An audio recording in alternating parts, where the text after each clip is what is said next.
بسم اللہ الرحمن الرحیم الحمد للہ والصلاة والسلام علی رسول اللہ۔ 9 ذی الحجہ عرفہ کا دن، اور آج عرفہ کا دن سعودی عرب میں اور اسی طرح ہانگ کانگ میں اور بعض دیگر ممالک میں عرفہ کا دن آج کا دن ہے۔ آج کے دن کی فضیلت، اس دن کا روزہ، اس کے بارے میں نبی کریم صلی اللہ علیہ وسلم کا ارشاد ہے کہ جو شخص عرفہ کے دن کا روزہ رکھتا ہے، یکفر السنۃ الماضیہ والباقیہ، اس کے 1 سال گزشتہ اور 1 سال آنے والے گناہوں کو اللہ تعالیٰ معاف کر دیتا ہے۔ اور اسی طرح آج کے دن تکبیرات، ہر نماز کے بعد اللہ اکبر لا الہ الا اللہ واللہ اکبر وللہ الحمد، ہر نماز کے بعد آج کے دن سے تکبیرات کا آغاز کرنا ہے۔ عرفہ کے دن فجر سے لے کر 9 ذی الحجہ کو فجر سے لے کر 13 ذی الحجہ کی عصر کی نماز کے بعد تک۔ یہ حضرت علی رضی اللہ تعالیٰ عنہ اور ابن عباس رضی اللہ تعالیٰ عنہما سے ثابت ہے۔ اور اسی طرح عرفہ کے دن کے اعمال میں سے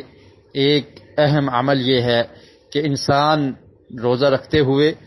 اپنے کانوں کی، اپنی نگاہ کی، اپنی زبان کی حفاظت کرے۔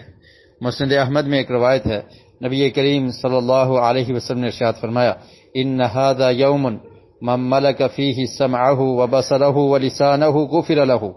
کہ جو شخص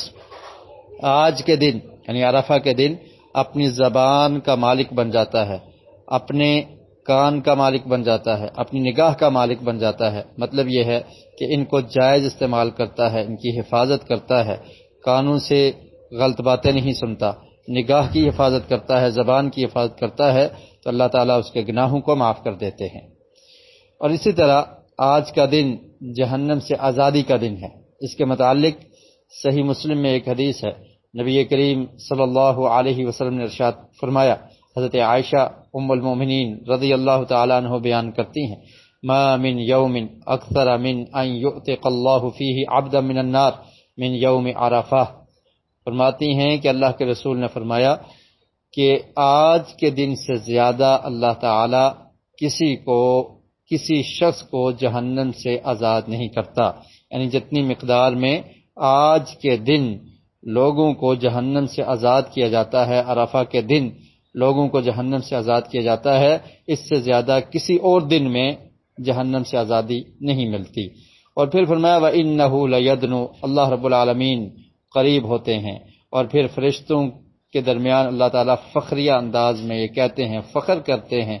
کہ دیکھو یہ میرے بندے مجھ سے مانگ رہے ہیں، سوال کر رہے ہیں، اور حاجی لوگ عرفات کے میدان میں جمع ہیں، اللہ رب العالمین سے التجا کرتے ہیں، سوال کرتے ہیں، ما اراد ہؤلاء، یہ کیا چاہتے ہیں؟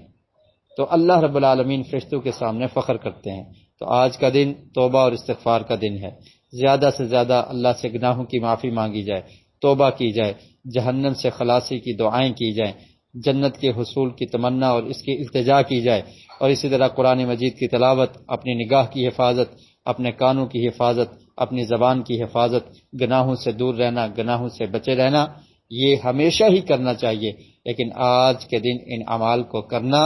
یہ زیادہ فضیلت اور زیادہ اہمیت کا حامل ہے۔ اللہ رب العالمین ہماری عبادات کو